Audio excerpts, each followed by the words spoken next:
একটা দায়িত্ব পালন করেছেন।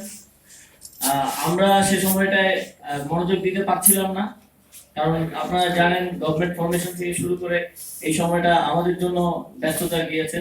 আপনারা সে সময় এগিয়ে এসেছেন, দেশের দায়িত্ব নিয়েছেন, এবং আমাদের ভাইয়েরা যেখানে যেখানে অনেকে অনেক ষড়যন্ত্র করার চেষ্টা করেছে, অনেকেই সংখ্যালঘুদের উপর আক্রমণ করার চেষ্টা করেছে, আমাদের ভলান্টিয়াররা সেখানেও এগিয়ে গেছেন, দিন রাত এক করে তারা মন্দির পাহারা দিয়েছেন। তো বাংলাদেশের ছাত্ররা এবং জনগণ যে কতটা সচেতন হয়ে উঠেছে, একটা যে জেনারেশন মাত্র 2 মাসের ব্যবধানে একটা জেনারেশনাল চেঞ্জ এসেছে, এটা আমাদের জন্য স্বস্তির এবং সুসংবাদ।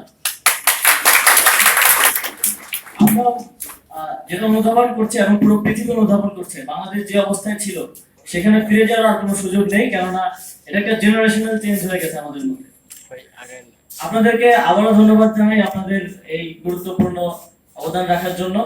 এবং সামনের দিনগুলোতে যেহেতু ট্রাফিক পুলিশ ব্যাক করছে, তারা কাজে আসছেন, যদিও ট্রমা সিচুয়েশন